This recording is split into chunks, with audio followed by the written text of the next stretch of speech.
Hello, and thank you for listening to this Ringside Report Network podcast today. You can find more in-depth, exclusive written content on our website at ringsidereport.net. Before I hand it off to Dave and the team, I want to remind you that we are a listener-supported creator team. On our website, we would appreciate it if you supported our sponsors or purchased our exclusive merch. Branded clothing, mugs, and even jiu-jitsu gear, which are available only in our store. You can become a recurring supporter of our content at membership.ringsidereport.net. This, along with all our podcasts, is available on Spotify, Apple Podcasts, YouTube, Amazon, iHeart, and TuneIn, wherever you get your podcasts. It would help us immensely if you left a positive review on Spotify, Apple, or Amazon. Thank you for your support and enjoy the show. Please welcome David Simon. Good to see you again, David. Thanks for coming back. Yes, indeed. Where is he? There's Johnny. Johnny North is here. It's Friday night. I don't know if Dave is here anymore, though. Can anyone hear Dave? Here we go. Dave's gonna Sorry about that. There we go. It's Friday night, John. We're here to talk wrestling. You're here. I'm here. We got a big show. There's a lot going on. We were not on after the Elimination Chamber, so there's a lot to cover here tonight. Revolution coming up from AEW on Sunday night. Big show for them. Cody Rhodes cutting a passionate promo on SmackDown right now that I can't really hear because I'm talking to you. Get my subtitles going for this Netflix feed. Yeah, that's all I got is the subtitles. Mm-hmm. That's good to see Angelo's back there. He's watching. That's good. I don't know if he's watching last night. He's watching tonight. That's good. Yeah. So, a lot has happened, Johnny North. Right? It's a great thing about wrestling. There's always something happening in wrestling. Like every week, it's always like, well, it's a brand new chapter. Yeah. We got another one. It seems more new this week, though. Seems like we got more this week than we get usually. I mean, we are on the road to WrestleMania. We're like a month away from WrestleMania, so this is the big time of year for the WWE, and they're doing the most. They've got all their stars coming out. They got The Rock, they got John Cena, and they did a major angle at the Elimination Chamber. It was solid stuff. Right? Well, Cody comes out, Rock comes out. Cody says he's not going to join up with The Rock, tells him to go F himself. He actually said the bad word, John. I'm not going to say because we're too early on YouTube. You got to wait till later to say bad words on YouTube. It's the whole thing. Nevertheless. It's uncensored. Yes, he was swearing at The Rock. And The Rock was unhappy with this. He wanted Cody's soul, and The Rock was not willing to, or Cody was not willing to sell his soul to The Rock. Cody Rhodes looking at the sign right now. I'm distracted by Cody and his passion. Well, he just telling John Cena, you want some, come get some. Because John Cena had just won the Elimination Chamber and was standing in the ring because John Cena knew that he was going to face Cody Rhodes now at WrestleMania. So Cena was there. I mean, I'm sure you've seen it. I'm describing something that we've all seen, right? At this point, who hasn't seen this? I mean, you saw it again like probably 5 times already tonight. Yeah. On SmackDown, they highlighted it. So Cena acts like he's happy, but he's not happy. He's actually with The Rock. Rock gives him the signal, and Cena beats the hell out of Cody. Did The Rock put his hands on Cody? He did a little bit, too. He beat up Cody a bit, right? Travis Scott got in there. I feel he just whipped him, I think, with the belt. Whipped him with the belt, yeah. I think that's pretty much all that happened. That's another thing. I don't know if that's a big deal for you, but Travis Scott also turned heel. Because the last time I remember, like, he was a face. He came out with Jey Uso, right?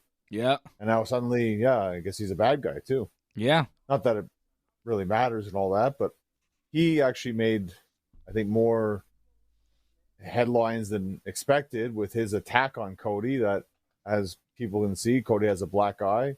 Much more makeup than needed, but still, he actually has a black eye.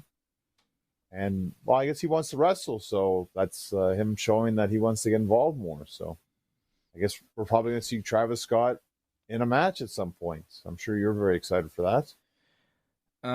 Well, I mean, not really. He seems dangerous. He hurt Cody. He may have concussed Cody. Concussions are serious.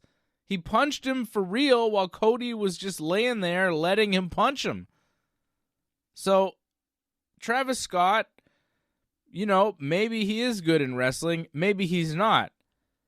I'll tell you how he would be good in wrestling, John, is if the next time he's in the ring with Cody Rhodes, there's a real stiff receipt coming Travis Scott's way, and Travis Scott just deals with it.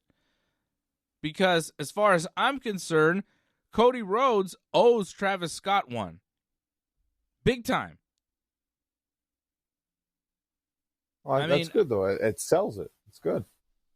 Sure. And now you want to see him get beat up. Yes. Yes, I want to see him get beat up. Severely beat up. Because, I'm sure that's just, happy. It's disrespectful. You're going in there, you're smoking weed in the ring, and then you're, punching Cody Rhodes as, hard as you can in the ear and in the face. What are you doing? With, a weapon of some sort, too? What did he have? I don't know what he had exactly, but did you notice, too, when Cena had Cody in the STFU, he tried to push Cody up?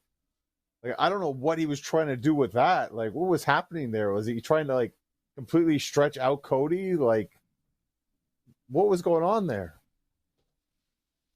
Confusion. Oh, there was a lot of, I don't know if they really planned that out there. I think they just told, Travis Scott, hey, you got to bring it or something. You got to make it blood. I think The Rock hyped him up too much. That was the problem. And that's another thing, too. If the guy isn't trained for it, and you hype him up, what do you expect that happens? I don't put so much on him. No. I put it on the trained professionals that are there that put him in that spot. Yeah. They're just letting it all happen because it's all fun. Do whatever. Oh, it's all fun. Oh, just have a good time in there.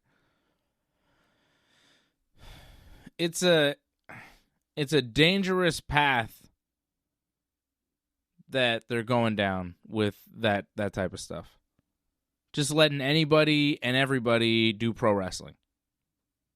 Logan Paul in the Elimination Chamber, Travis Scott punching Cody Rhodes,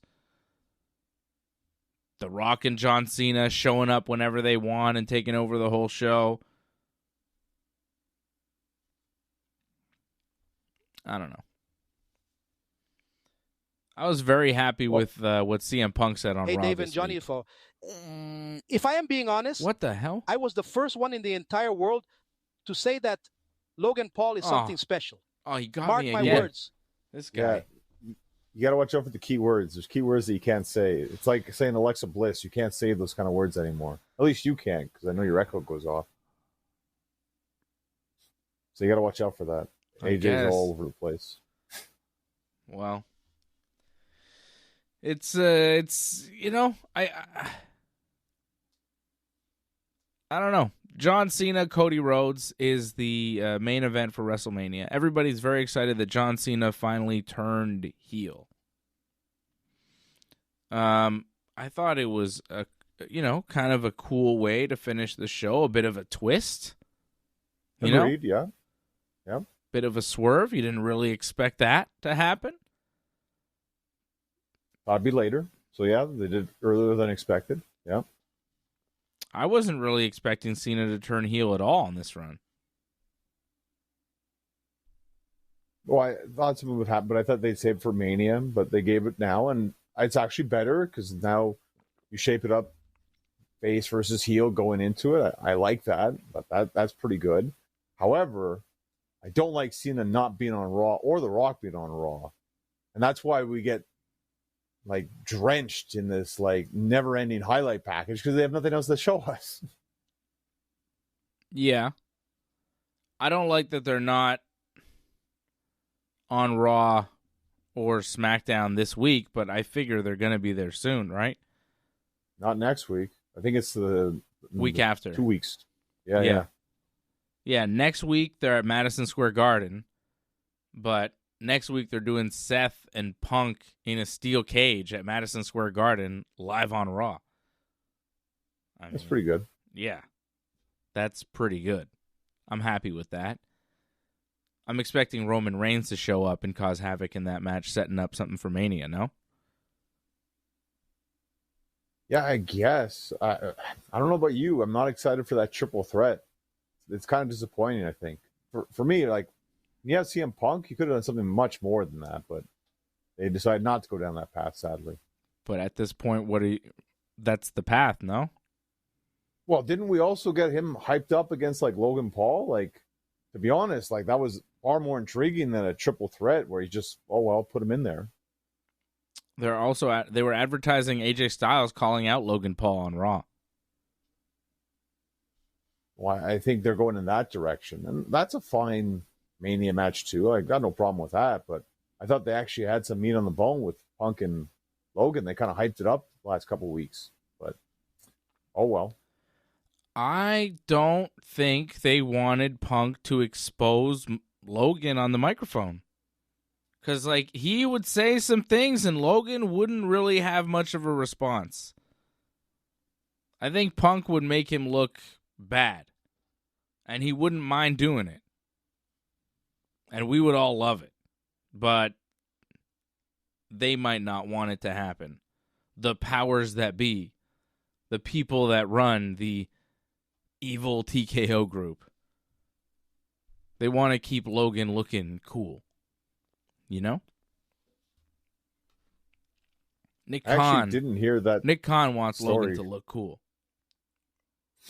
I see Ryan post that thing about Rhea Ripley. I did not hear that story. We'll get to that, but I didn't hear anything about Rhea being injured. That's kind of news to me. Is that why she dropped the belt? We'll talk about it later, but Dang. I didn't hear that. Dang, that's terrible. That's true. But she looked fine on Raw. Like, I don't see where she would have got injured, but now that she lost the belt, like, what the hell's the match? Well, it's not done yet. We'll wait and see. They're still going with it. It'll probably be a three-way in the end, but it's not done. Things will happen. More twists and turns. 2-3-ways at WrestleMania? Well, how many single matches do we have? I feel like we have at least 5 or 6 already. I guess. We can go through a WrestleMania card, too, tonight if you want to. Go through all the matches that we expect to happen. I mean, there's a few that are official, but some are not quite. Cena turning heel after all this time, I think, is, a fun move, Johnny, right? It's interesting. Him and The Rock as a team, very strong. Travis Scott as their, manager guy, I think is good. Him doing anything physical, I think, is unnecessary. Agreed. I think it's a very strong group, and I think that those guys going up against Cody Rhodes at WrestleMania, puts Cody in legit danger where you're like, oh, maybe Cody drops the belt to Cena at Mania. Freshly turned heel John Cena. You're telling me he's not going to win his first match as a heel with The Rock and Travis Scott in his corner? I'm thinking that Cody will retain. Because I'm thinking very much what happened last year. How there will be a bunch of interference and, The Rock will throw the deck against Cody quite a bit. But in the end, Cody will get his group or whatever, and we didn't get it last year, so we'll get it this year. I think Stone Cold will come out and help Cody, stun The Rock and all that, and That'll help lead to the victory. Probably stun Cena. That'll be a moment too. And Cody will retain. I think that's the way it's going to go down. Mm-hmm. Or they strengthen the group and add like Brock Lesnar. And it's Cena, Rock, and Brock Lesnar against the world. If those three guys got together, could anyone in the WWE stop them? You know, it's fun booking. We saw a fun booking like that tonight in the U.S. Women's Philadelphia Street Fight, where it looked like Michin, like they threw all the odds against her, but she was fighting on, beating Chelsea, beating the interference, put her through the table, looked like she had her beat, and then, nope, one more thing, and you lose. So, I mean, that could happen. Yeah. Here comes I don't Brock. think so, but... Yeah, I don't think so, but I think Austin's the last thing. But wait and see. That's just what I think right now going into it. Undertaker was there last year. Maybe they do a follow-up with Taker. He loves being at Mania. He can't stay away. Yeah, but he wasn't. Was he the last one? I don't know if he was the last one. He took out The Rock. Yeah, he took out The Rock. But I feel Seth had the last laugh, right, or something, or he had the last little thing. I don't know. I'd have to watch it again. The sequence of events. I know it's Jimmy Uso and Drew McIntyre. Yeah. In the ring again. They are doing big matches on SmackDown, though, tonight. Jimmy Uso, Drew McIntyre. They did Braun Strowman and Solo Sikoa. Like, they're, you know, that match didn't really have a finish. I don't know if this match will have a finish. Right? We've seen it quite a few times recently, this match. I think Jimmy won last time. Yeah. I guess Drew should win this one. I like that Michin Chelsea Green match. It was pretty good. And then Albert Fire came out and hit a code red on a chair on Michin. That was devastating. I mean, again, shocking. And like it gave her something because they fired her tag partner, right? Mm-hmm. Dawn. So it's just fire now. So yeah, she needed something. That's it. Gave her something to do. So that's nice. I was a little disappointed because Chelsea Green came out dressed up as Cactus Jack and did nothing very Cactus Jack-like. Mm-hmm. So I was a little disappointed about that. But the match was okay for what it was. I didn't have high expectations. What did you think of the Chamber? Talking about the men's or the women's? Which one are we talking about? Just the show in general. Oh, overall the show. I mean, the finish. Was good. I thought the finish, you know, the end angle was cool, right? Yeah, the end angle was fine. It's awkward to end a show like that, but it's not bad to end the show awkwardly. Sometimes I don't mind that, where it's like the bad guys win to end the show. Yeah, I have no problem with that sometimes. Like I feel that worked for that moment. I thought overall the show was good, but I feel, again, maybe I'm biased. I thought in Montreal we got a better Chamber show overall. Yeah, I felt think so too.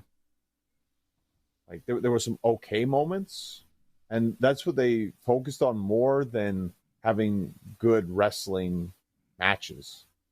Where I thought they didn't really in the ring, nothing too terrible, but nothing that really like stood out. They were going for more for the moments, and they definitely got their moments at Elimination Chamber. But in terms of like great matches, I'm not so sure about that. I'm sure we'll talk about Kevin and Sammy. Like, I liked it. I didn't think it was their best. Like, they said that was going to be their best match ever. They set the bar too high, I think. No. It wasn't their best match ever. I mean, it was a good match. It was probably the best match on the show, right? Oh, yes. 100%. But, like, I don't know what they tried to do. Like, there was no blood, you know? I think Kevin a little bit. I'm not sure exactly. Maybe a little bit of blood. They're so limited in WWE doing that style of match because we see AEW and how far they go. Like, I just watched Dynamite this week and I saw Swerve Strickland stab Ricochet in the head with a pair of scissors. And the guy was just bleeding on a just average Wednesday night. It's Wednesday night. You know what that means. Somebody's going to bleed on AEW. And it's just like when they do the matches and their crazy hardcore matches, they're just nuts. And they're so intense. And they're so good. Well, they go too far. Compared to WWE, they definitely go No, I disagree. line. I don't think they go too far. I think they go to a place that makes sense for pro wrestling. I mean, the syringe wasn't going too far. Well, whatever. They do crazy things, but I think sometimes you do crazy things and you push it. I think it's all good. I think, they do. I mean, sometimes, maybe it's a little gross and in poor taste, but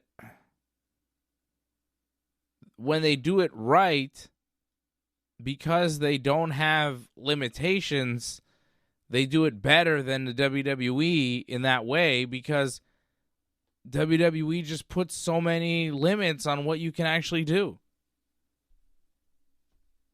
I'm not saying that AEW is perfect and they don't go too far necessarily in some of their hardcore matches. I'm just saying that their hardcore matches are so much better in general than the WWE's, because WWE is kind of,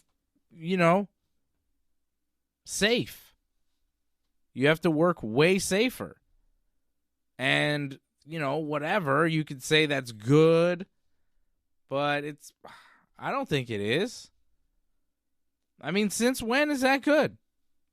Everybody talks about how great ECW was. I mean, they weren't working safe. All the best wrestling, I mean, it's hard-hitting. It's violent. What are we trying to watch here? I like a more violent product.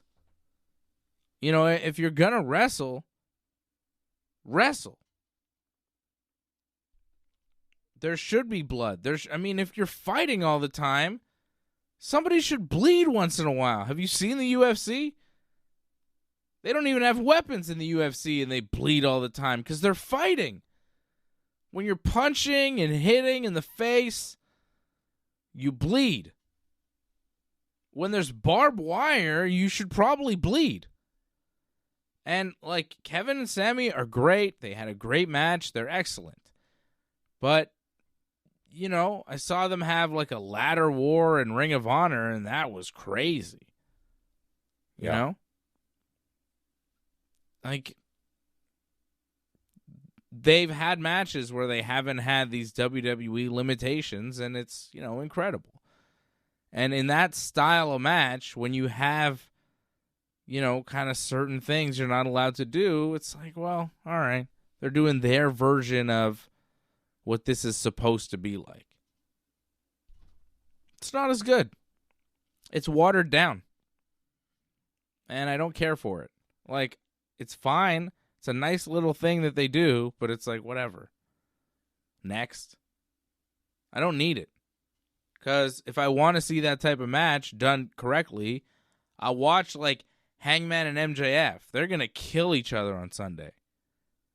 There's a good chance, yeah. It's going to be fucking crazy.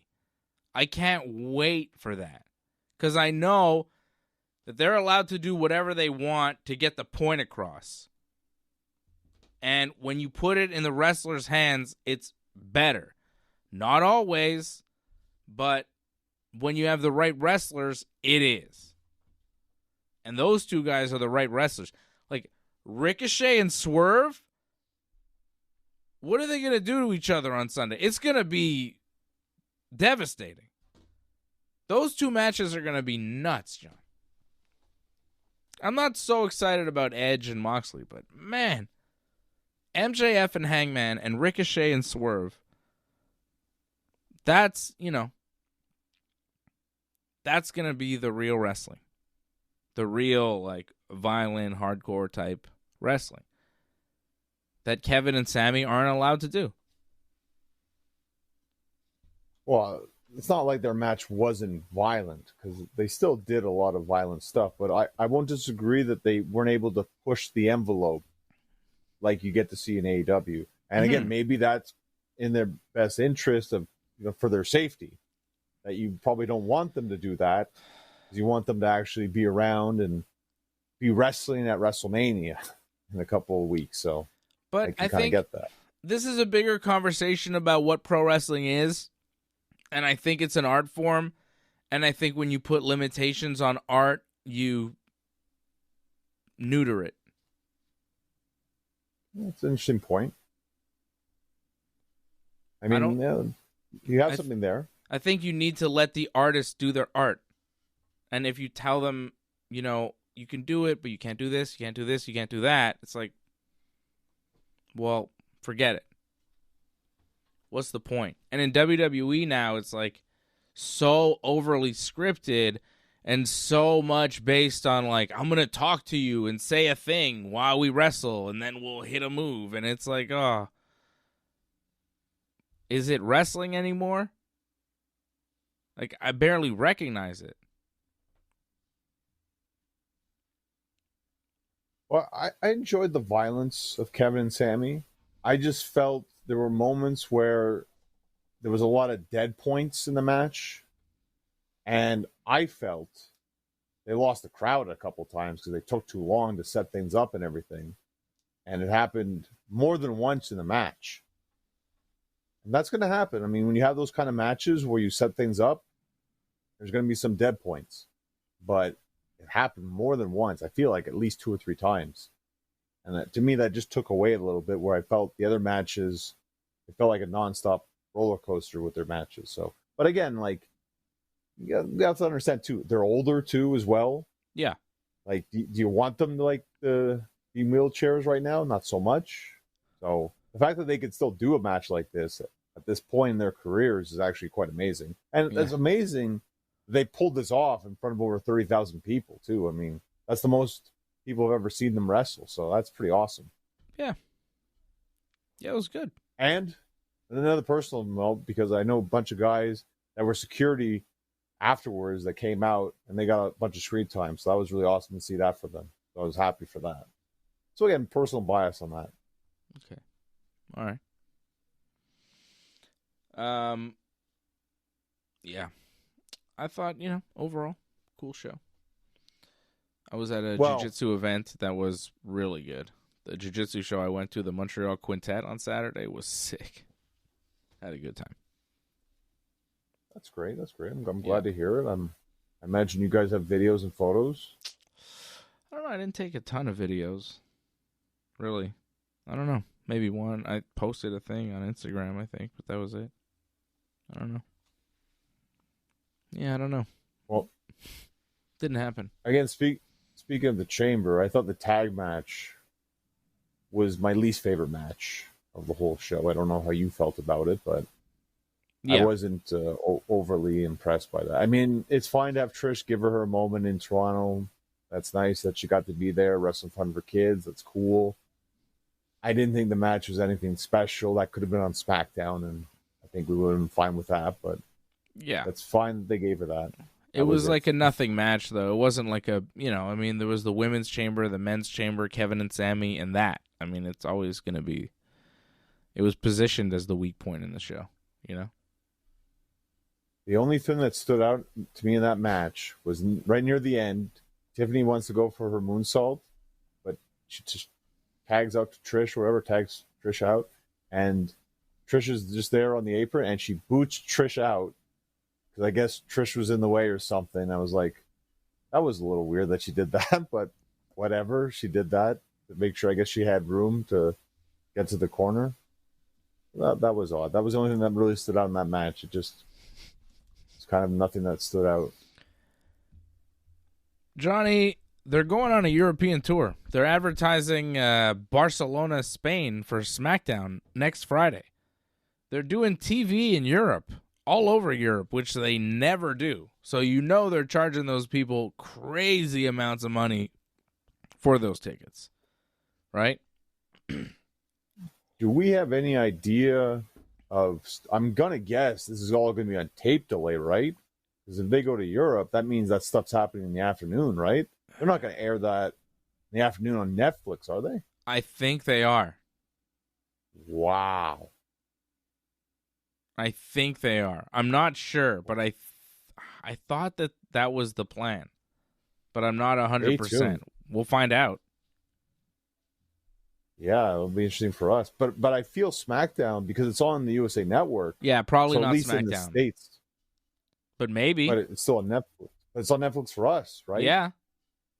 Yeah. So maybe we won't have to wait. I don't know. I don't know how that'll work for us. Because I'm watching SmackDown on Netflix. All WWE stuff is on Netflix now in Canada. Right. It's not like that in the States. Like, they have it on USA Network right now. The SmackDown. PLEs are still on Peacock. Oh, yeah. The pay-per-views are still on Peacock, too, right? We have literally everything WWE on Netflix. It's so easy. It's so convenient. So inexpensive compared to what it used to be, too. You know? Crazy. I'm saving so much money because I don't have to pay for the WWE Network. I already had Netflix, and Netflix is cheaper than WWE Network. It's great. I don't need... People are complaining about the catalog and everything, like they don't have all the old stuff, whatever. I've got like a huge DVD collection. I don't need anything. I got everything. I've got 2 3-disc Bret Hart sets. All right? The 2 of them. You know how much Bret Hart I have? I'm good. That's all I need to watch. Old Bret matches. If I want to watch old wrestling. Plus, it's all on YouTube or whatever, right? People complaining.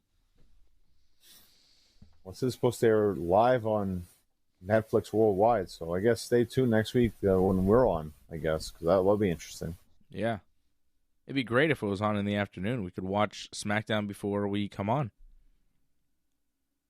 I mean, if we could pull it off, we can pull it off. Wait and see. Barcelona, Spain. Barcelona, Spain next Friday, okay, for SmackDown. Then they have a show in Dortmund, Germany on the Saturday. Sunday, they're in Hanover, Germany. Monday, they're doing Raw in Brussels. Then they have, I guess, a few days off.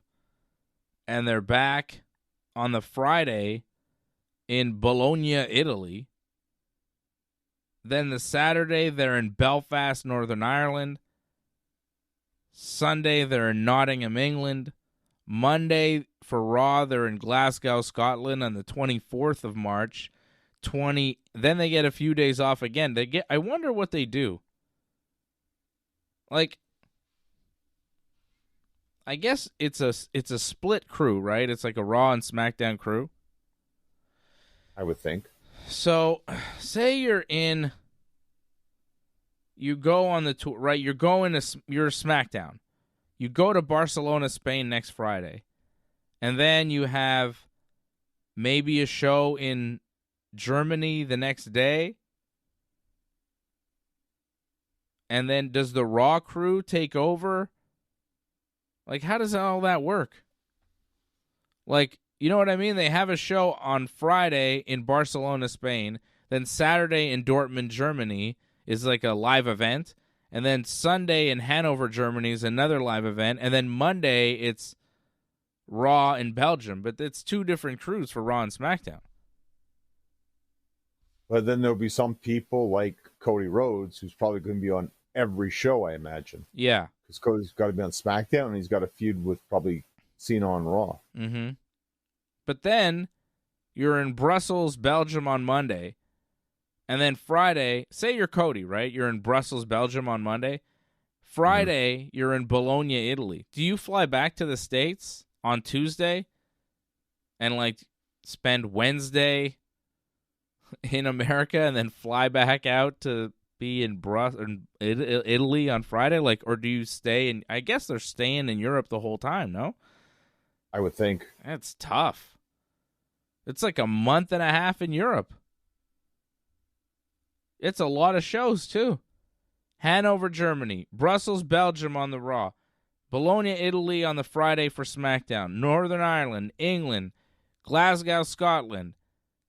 That's for Monday, the 24th, they're in Scotland. Friday, the 28th, they're in London, England for SmackDown.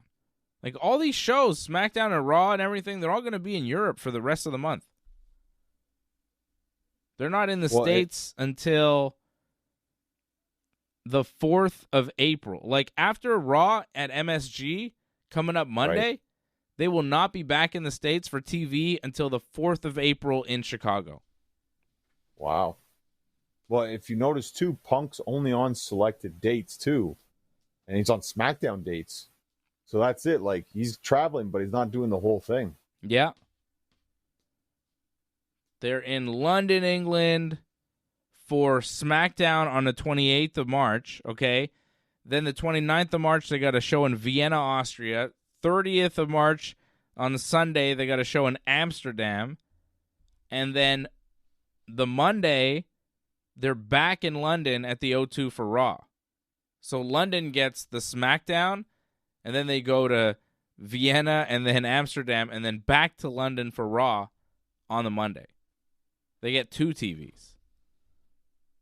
Wow. Well, that's not too bad for them. And that's March 31st, which will take us to the end of the month, and then they'll be back in the States, leading into WrestleMania in Vegas. And then there's something to add on to being live. Usually crowds in Europe are quite rowdy. So there's a reason why they usually have them on tape delay, because they can edit out a lot of the things that the crowd says. You see it a lot in like Botchamania videos afterwards, what the crowd actually says. Mm-hmm. So that's something that they might want to take into consideration by airing all this stuff live.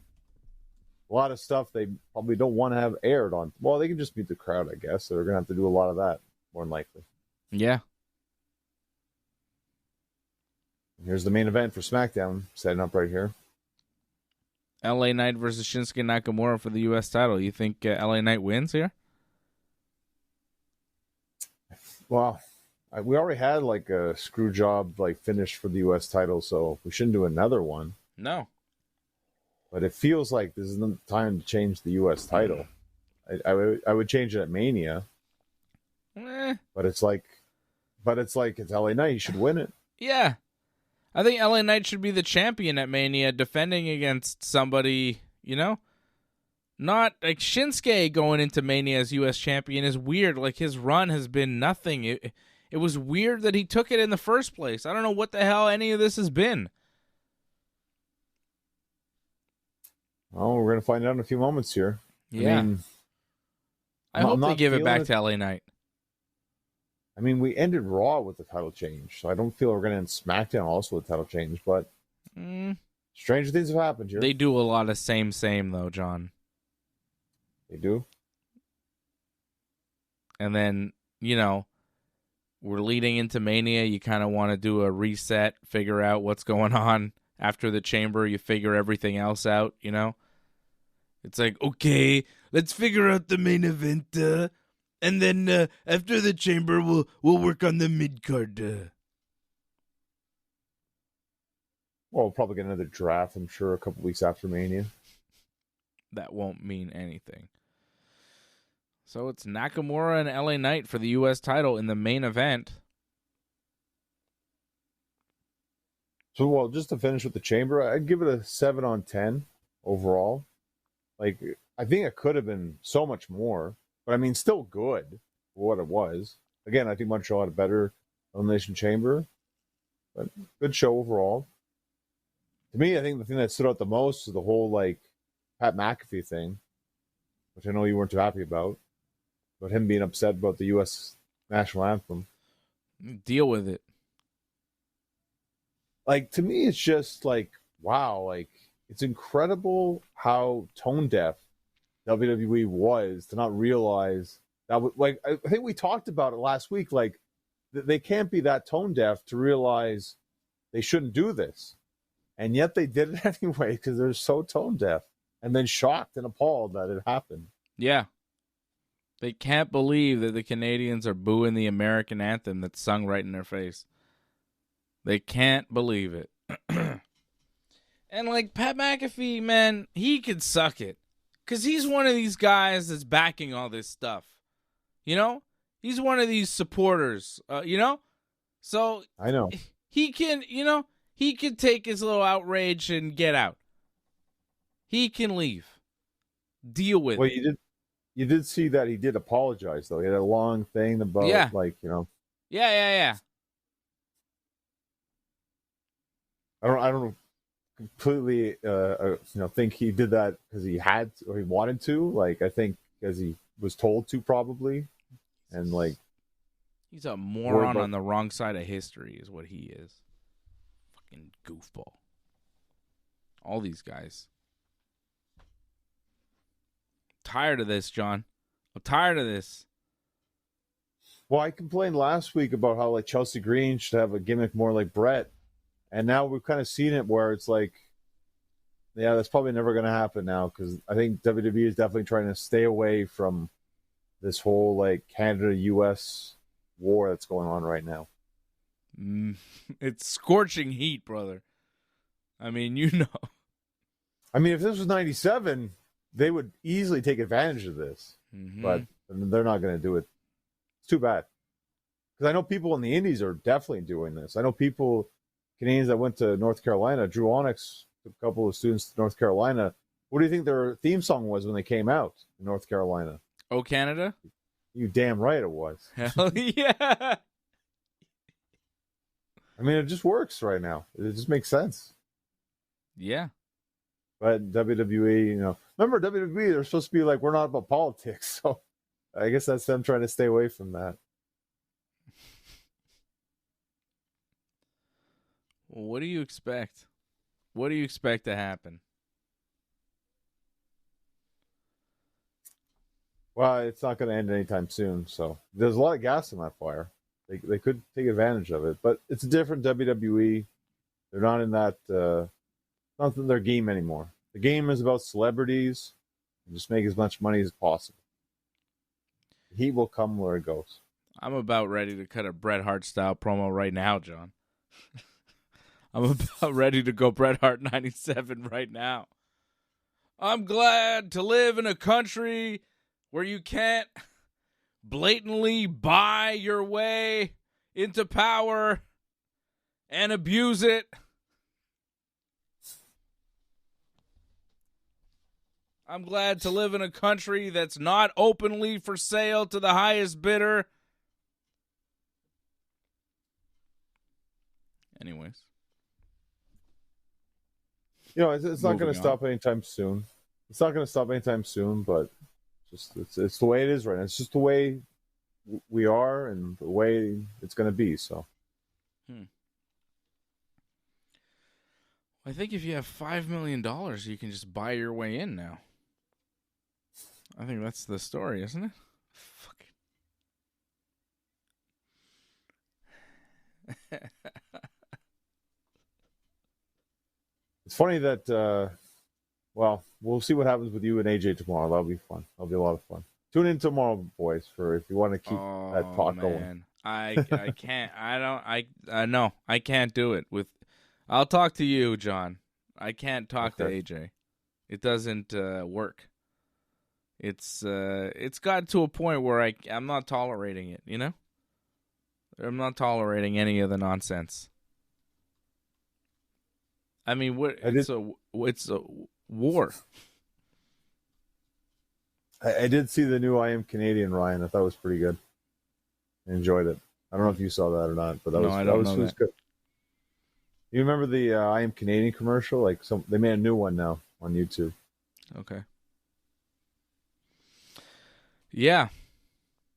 I mean, it's just... It's not even pro-Canada. It's just like, whoa. Take it easy. And, I don't want to get too far into it, John. But it's a weird time. It's a weird time. Because it happened in a wrestling environment, so... Yeah, we're touched on a little bit at least. It was that it happened. It was a big, controversial thing with Pat McAfee in Toronto, Ontario, Canada.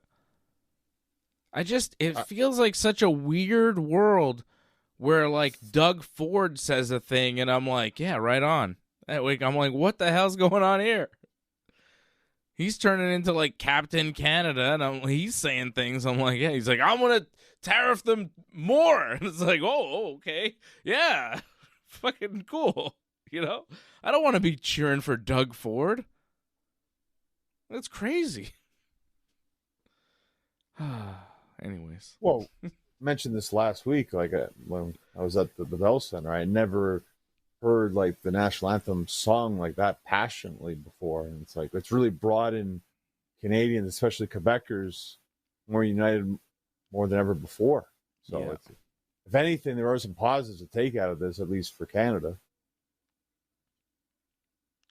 Yeah, I think so.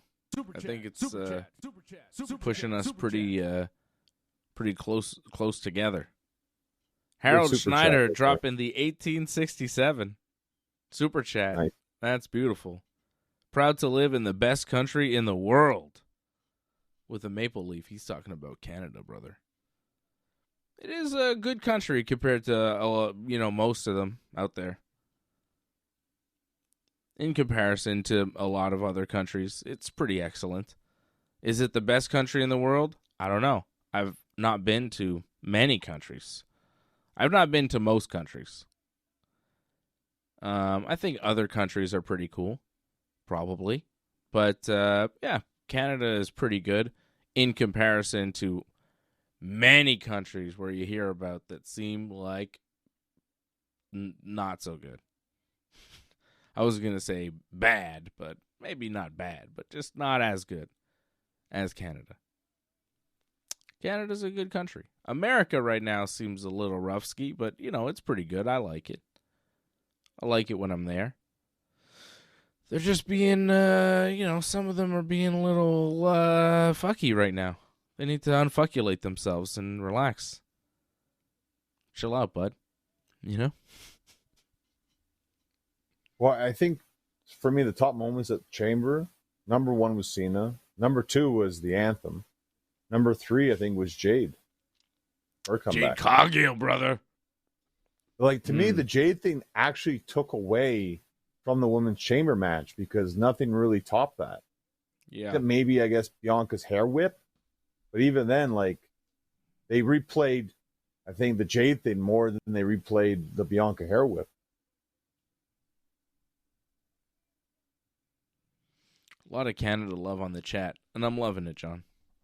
I'm glad. I'm glad for that. Wait a minute. Is that a finish or no? Or what happened there? Because Nakamura accidentally just did this spray of the mist in the face of Little Nate, and then LA Knight rolled up Nakamura, but Nakamura couldn't get pinned because Little Nate's eyes are bleeding from the spray. Nakamura just kicked LA Knight in the head, and he just hit him with a Kinshasa. That was kind of like a famous Kinshasa. There's no ref.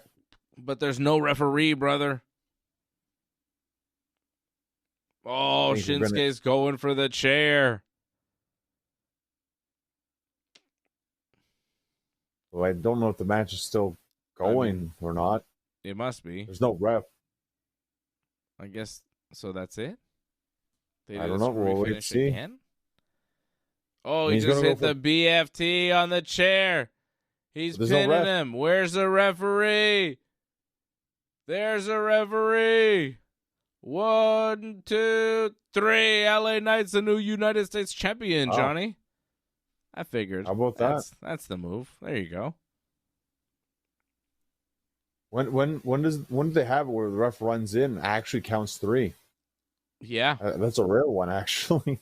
Yeah, I mean, he had him down so long that the referee had time to do an entrance, run in, and pin. Ooh, they got pyro and everything for LA Knight, new United States champion. Yeah. There you go. Over. See, this makes sense, John. This is the move, like I was saying. Yeah, I guess you're right. Well, a little surprised. Yeah. I'm not really surprised. I figured they were doing this match to push the belt off Shinsuke. Because what the fuck was it doing on Shinsuke? I mean, technically didn't use the chair. I mean, no one saw it, so yeah. The chair was, he hit the thing on the chair, didn't he? But the referee didn't see it, right? If the referee didn't see it, he didn't use it, so. No. Well, there you go. Another title change. See, they had one Japanese person on Raw win a title, and then a Japanese person on SmackDown lose a title. See how it all evens out for Japan? It's weird. I don't know what's going on with. I was very surprised. Like, it's not a bad thing that Io won the title, but I was surprised. I wasn't expecting that. Mm-hmm.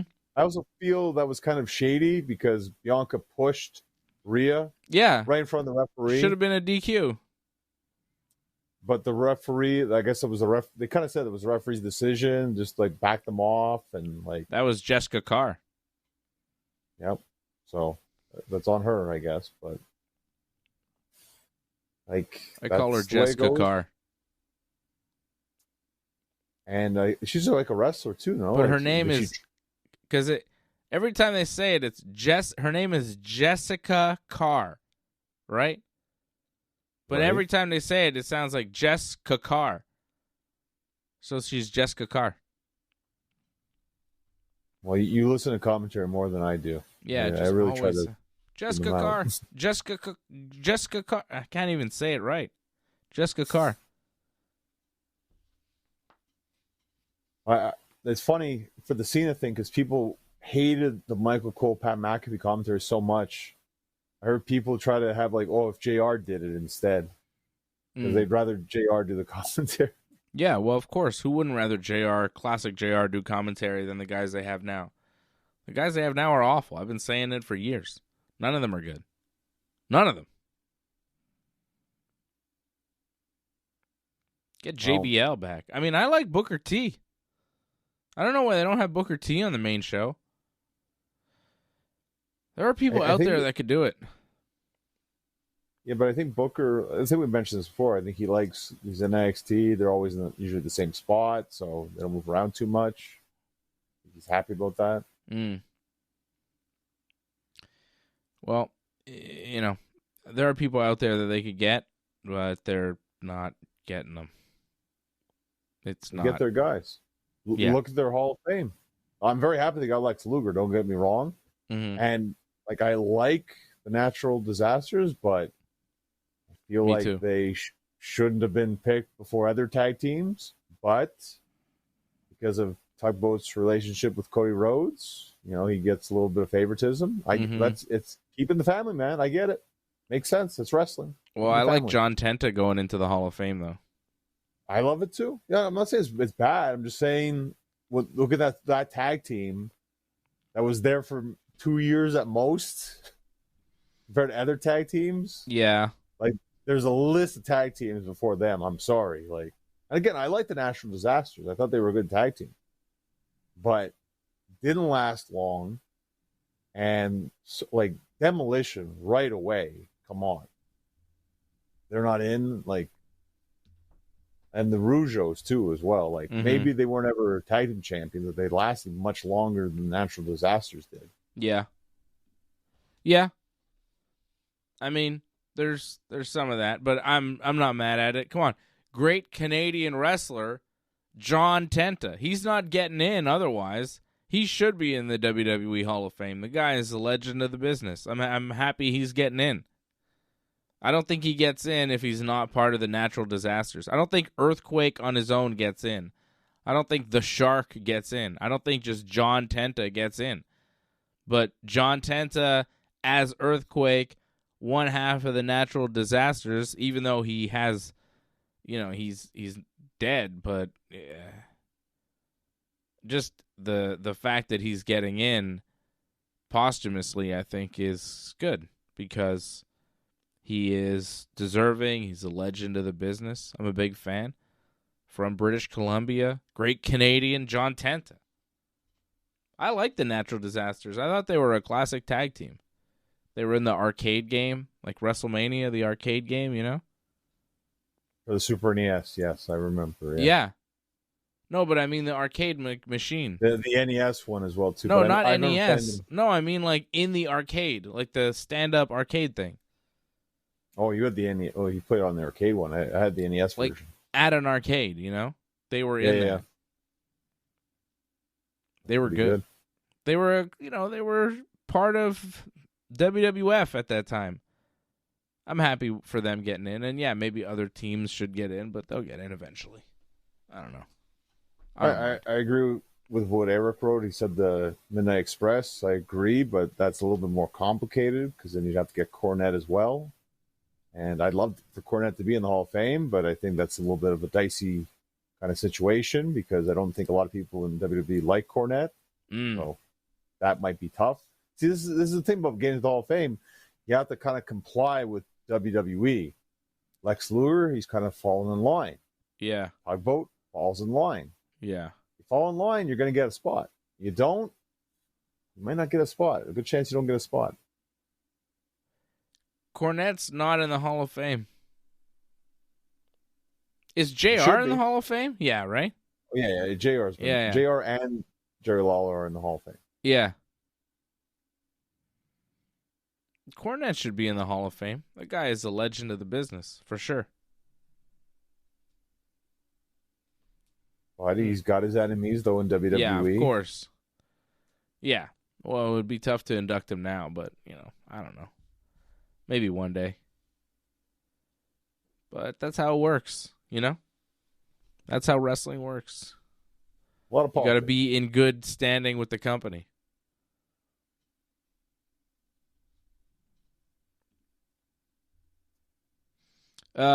Johnny. What's next? I just want to talk about Cena for a second here. People were comparing it to Hogan joining the NWO and the whole NWO turn, right? And it's not the same. Because, No.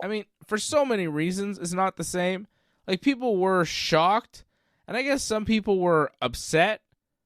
But, I think the vibe for the most part was, ooh, okay, this is cool. Interesting twist on a TV show. It doesn't seem like... It feels like John Cena is just he's going to play this role now. Because WWE is so Hollywood and so produced, and also kayfabe is so dead that you don't really associate the guy with the turn, and it's just...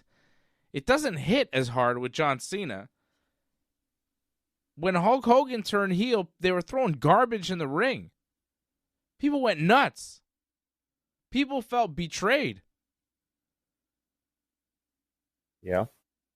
That was a big deal. This was not that. This is kind of cool. And for that reason, I'm not sure that they're actually gonna get booed. He turned heel, but I don't think he's gonna be a heel necessarily. He's kind of cool. He's with The Rock and Travis Scott. That's not cool. It's pretty cool. People like The Rock and Travis Scott. People like John Cena. And now he's a badass. I think that's kind of cool. I kind of like him more now. He attacked Cody Rhodes. That was funny. Right. I don't know. If you saw what happened, the reaction was very mixed in Toronto, I found. I know WWE, they're going to, propaganda saying all these streamers are being how could you Cena? That's a bunch of BS and all that. Yeah. But if you watched it, a lot of people were actually cheering for it and happy about it. It was more shock, but they weren't booing so much. And yeah, some people were saying F you Rock, but some people were chanting Rocky, Rocky. So this is the problem, is that they're too good. That's the problem. People love them too much. So they're more of tweeners now instead of heels, actually. People hated Roman Reigns as a babyface. He turned heel. He became the tribal chief. He became the most beloved man in wrestling. Come on. It's backfiring already, I think. Jason brings up a great point. Hogan turned on all his beliefs. Cena hasn't really done that yet. People are making fun about the whole break a wish thing. He hasn't really made fun of kids or anything like that. No. Done anything like that whatsoever. Or changed his colors. You think they're going to change his merch that they got for this is Cena's last run? I don't think that's going to happen. No. So, what has he done? He's aligned himself with The Rock, which makes sense. He's always kind of been buddy-buddy with The Rock since the matches with The Rock. He's super Hollywood, which we all know he's super Hollywood now. He's attacked Cody Rhodes, which makes sense because he's facing him at WrestleMania for the title that he wants to win. Oh. He just did a mean face. You know? One nut shot. Oh, yeah, he kicked him in the balls. But, like, so what? He had to do it because he's old and Cody Rhodes is tough. John Cena just went through an elimination chamber and he needed to beat up Cody Rhodes. He needed a shortcut. Cody Rhodes was fresh. He didn't wrestle a match. So he kicked him in the balls. So what? No one cares. It was cool. My theory is it was cool. We like John Cena. We like The Rock. We like Travis Scott. We like those guys. And maybe some people will boo. But those people are Cody crybabies, and we all know that those people are jabronis because the final boss told us so. And he was cool. And we liked him. So we'll see what happens at WrestleMania. We'll see how the crowd reacts. I know what the WWE will tell you about how the crowd is reacting, but we'll see what actually happens. Right? Yeah, I see what Franco wrote. I hope we don't do another tag thing where it's going to be like Roman and Cody against like Cena and The Rock on night 1, and then we do the match on night 2. We don't need to do that this year at all. I don't think so. I really think it's going to be Punk, Roman, and Seth at WrestleMania in a triple threat. Sadly. Yeah. Let's run it down, John. WrestleMania card, okay? It's John Cena, Cody Rhodes. It's Gunther and Jey Uso for the world title. It's AJ Styles, Logan Paul. Probably. It's CM Punk, Seth Rollins, Roman Reigns. It's Charlotte Flair and Tiffy Time for the WWE Women's Championship. It's Io Sky and Bianca Belair and possibly Rhea Ripley for the Women's World title. Right? Right, yeah. It's Naomi versus Jade Cargill in a grudge match. Do we need that, though? I mean, Jade kind of took her out tonight, right? So, I mean, she got her revenge, took her out. I mean, took her out of the chamber, too. Why do you need a match? You already beat her up twice. Okay. So, any other matches I'm missing? I mean, I think a tag team title match with the new champions. Yes, boy! Pretty Deadly defending So you're against gonna say the women's other guys. No, I'm talking about the SmackDown men's tag team titles. I don't know if you know this, John, but Pretty Deadly tonight. Yes, boy! Won a triple threat match. They Elton Prince pinned Chris Sabin. Okay? He did. And 1, 2, 3, clean middle of the ring in a triple threat match against the Motor City Machine Guns and Los Garzas. And now Pretty Deadly next week have a tag team title match in Barcelona, Spain, where I think they're going to win the tag team titles. Yes, boy! Yes, boy! I think you're a little confused about that. I believe the Profits have the shot first. Oh. Then they get the next shot. Yes, boy! Yes, boy. Well, Whatever. I guess you agree with me then. Sure. Of course I do. But I was really, I mean, we popped big time in the living room. We were like, whoa, Pretty Deadly won. We were yes boying, high-fiving. They won. Clean. Well, despite that, and despite the Profits getting the shot, I think, like you said, like at Mania, there's going to be a 5-way something kind of match, ladder match or something. Yeah. That's what's going to happen at WrestleMania. Like, we're going to get a bunch of non-finishes whenever the title's on the line until we get to Mania. That's where it'll all be settled, I think. Possibly a ladder match like they did last year, I think. Okay, Street Profits is next week, eh, Johnny? And then the week after, or what? At some point, they'll give it to... Ooh, maybe in London, because they're from England. I mean, probably. Makes sense, London right? SmackDown, 28th of March. That would be massive. Come on. Yes, boy! Yes, boy. Jade Cargill's got a lot of heat, John. What's going on? It's funny. It's on the ticker right now. We just talked about it too. Jade Cargill Backstage controversy. New twist. Yep.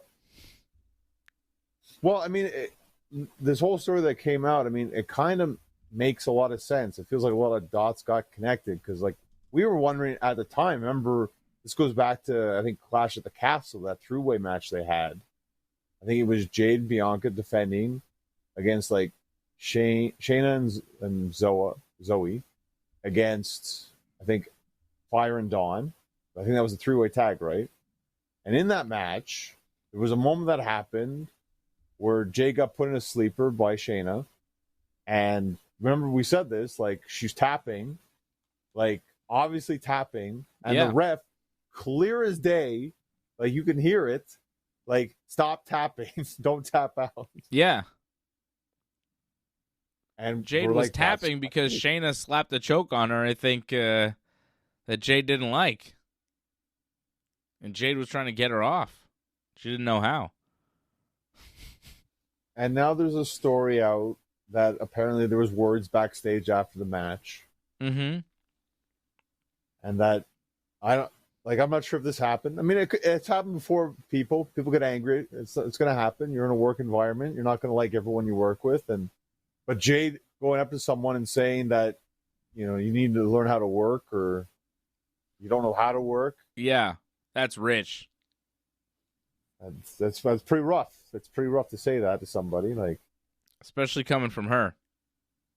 Well, and then Shayna kind of bashed her a bit too on Twitter as well. Like, did she? Yeah, like I sent it to you actually, like the tweet about how there was rope issues, but Zoe was able to do a springboard like 3 times, no problem. Like, because Jade has botched springboards. Well, in that match in particular, that's what happened too, right? So, So it seems like a lot of the heat stemmed from that. Now, again, did she leave because of injury? I mean, that's what they said, right? But now some people are speculating it might be because of this now. Yeah. That she's got, like, heat in the locker room. Well, again, it can happen. You can get heat with people, and she wanted time off too, and then she was saying she was injured, and people were not believing that she was injured.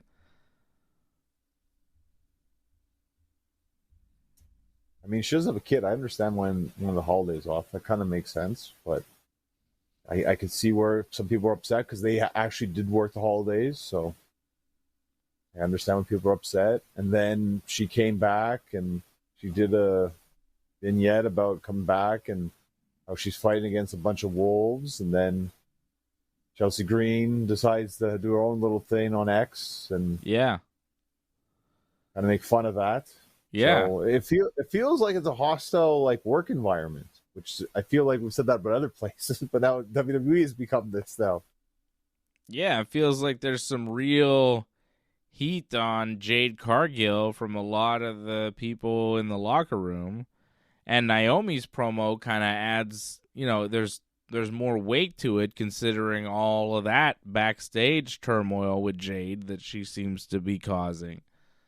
Because Naomi's like, yeah, I pushed her, I should have pushed her harder, and I did it for you, Bianca, because Jade, she doesn't really care about you, she's just using you, and she's, you know, she's not good for you. She's not good. She's, you know, she's a bad person. She's basically saying, like, Jade is bad. I'm actually your friend.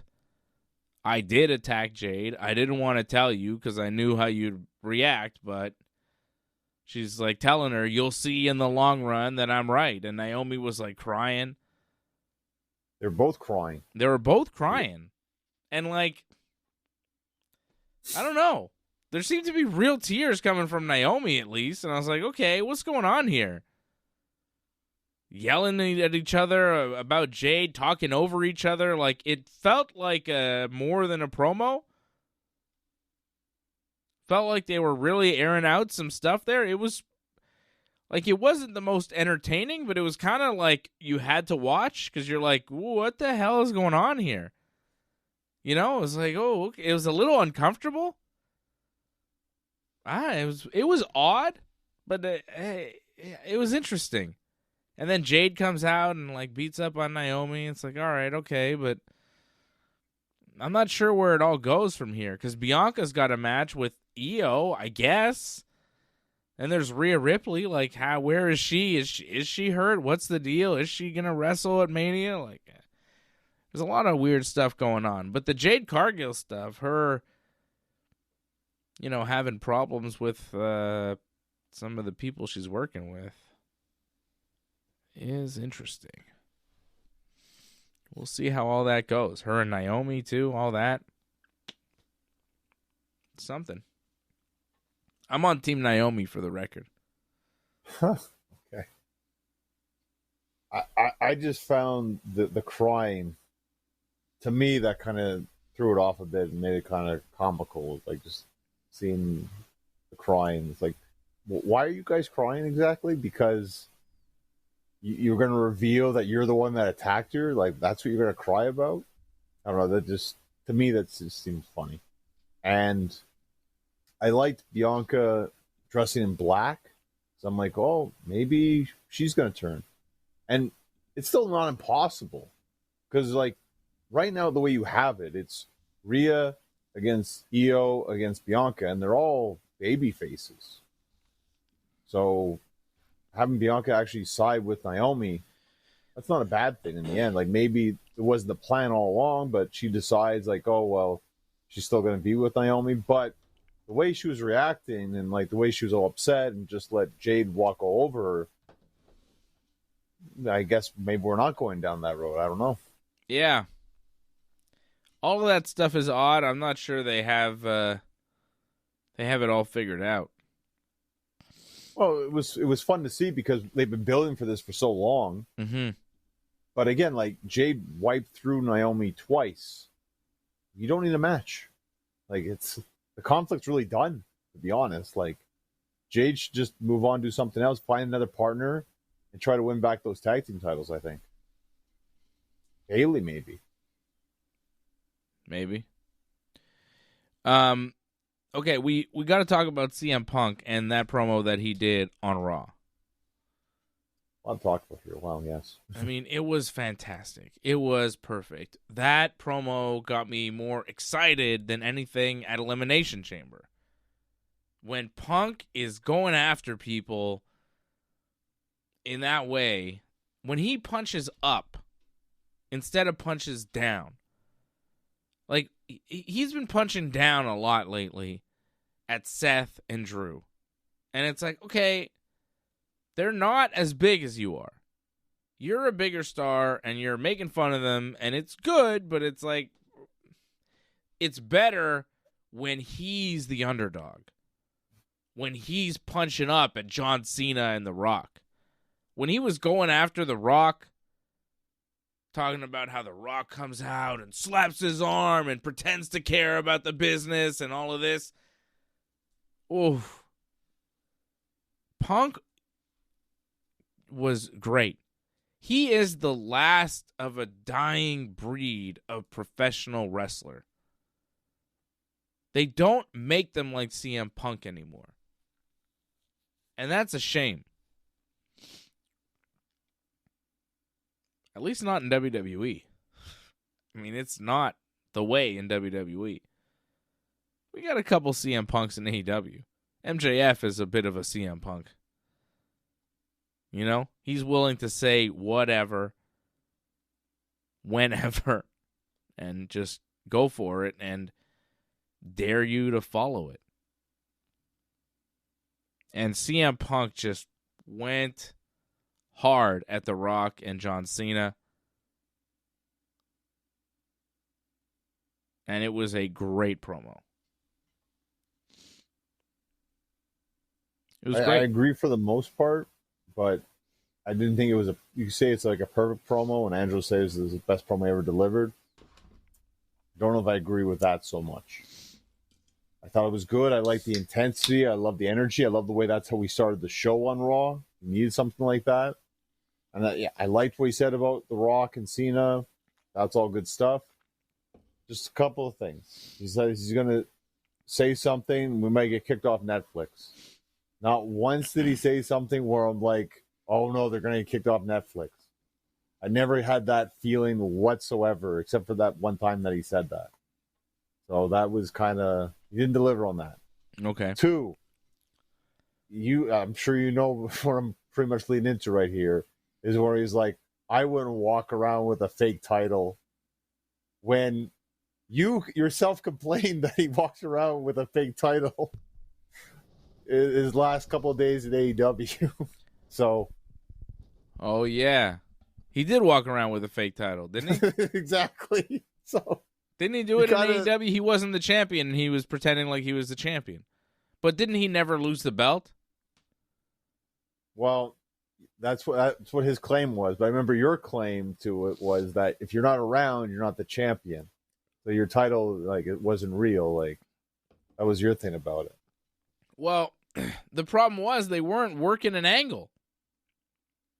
Well, they were doing two different things. Like, he was doing his own thing. That's it. Yeah. He was like, "Well, I'm the real world champion," and then you're over. And then who was the champion at the time? MJF.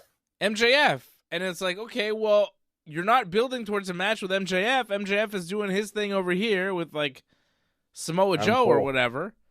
And it's like, well, why aren't you having the match then? If you think you're the champion and you think you're the champion, you have a ladder match and you figure out who the champion is. But that's not what Punk was doing. Punk was just being a dick and kind of reducing what MJF was trying to do as the champion. It was weird.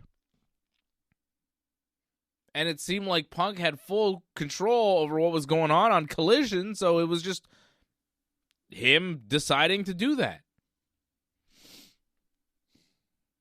And we all know how that turned out for Punk. Yeah, exactly.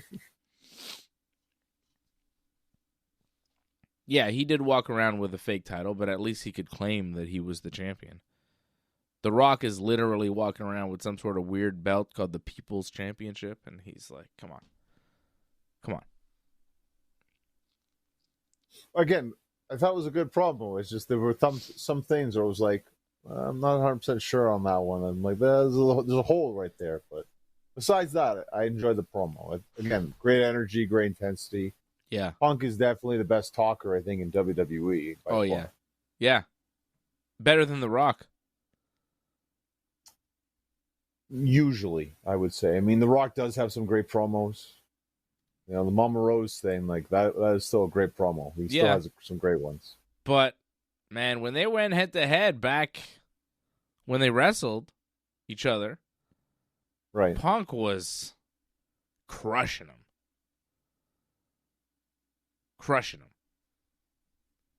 He could probably still crush him today, actually. But The Rock's not bad, though. The Rock, I mean, they're right up there, both of them. I kind of want to see it. It's unfinished business. I kind of wish Punk was in that main event spot, but it didn't go that way, sadly.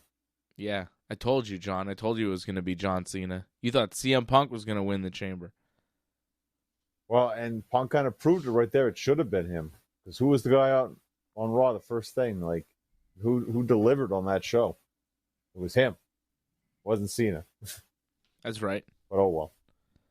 Well, the Hollywood guys only show up when it's convenient. You know how it is. Randy Orton's going to wrestle Kevin Owens at WrestleMania, too. You know that's happening. There's another one we forgot.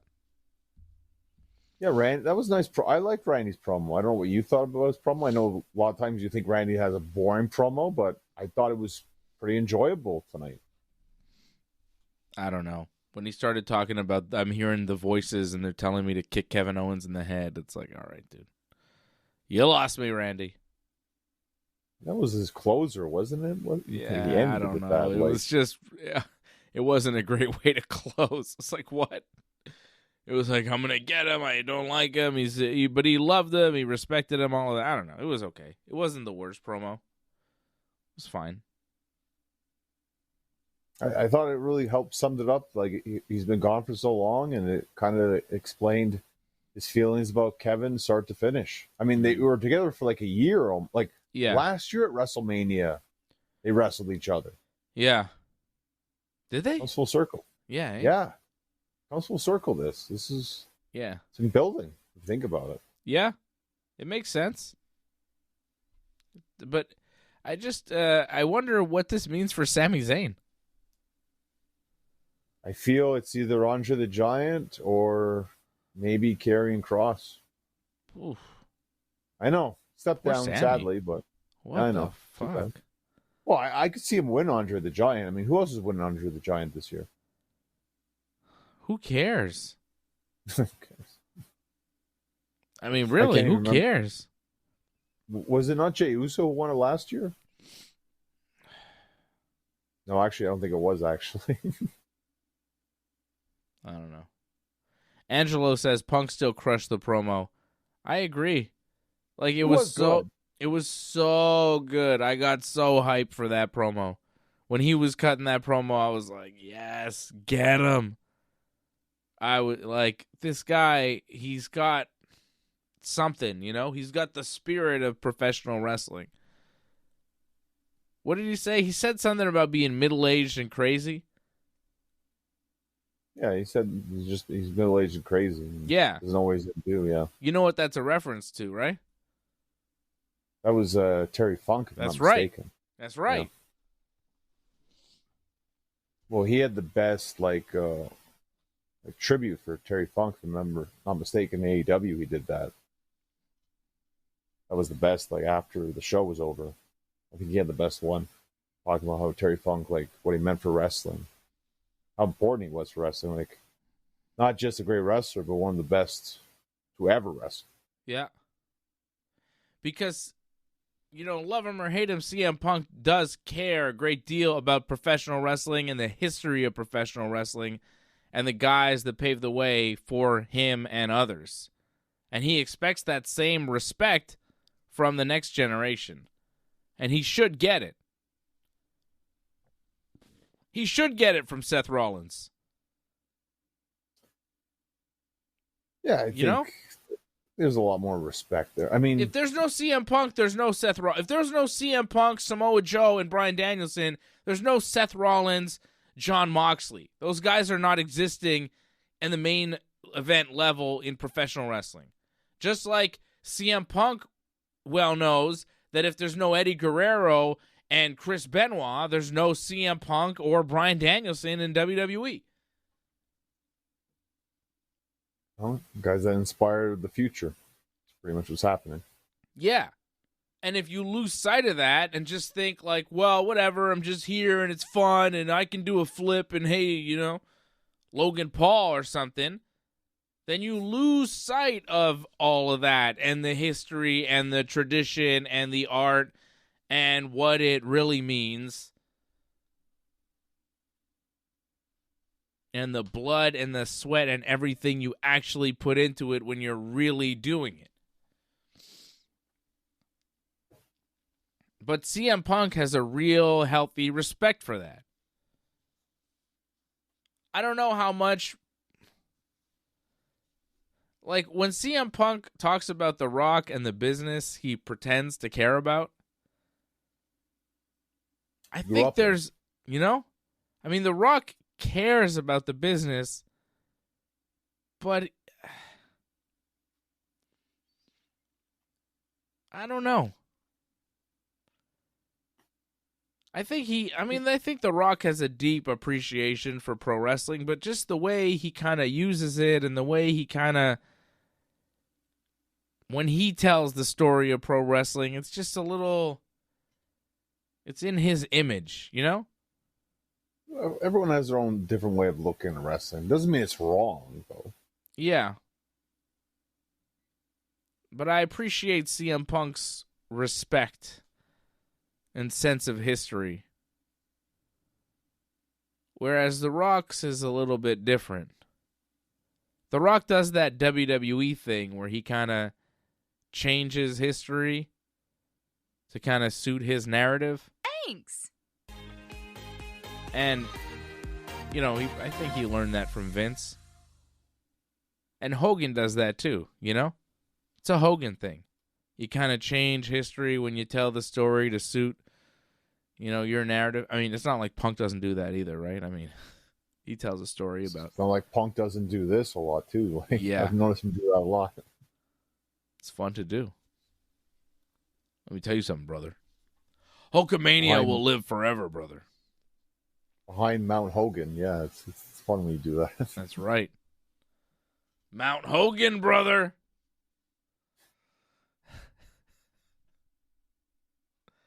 Almost all the Hogan toys back there, almost. Oh, man, I've got way more. Hogan's all over the place. You have no idea. There's so many Hogans here. It's ridiculous.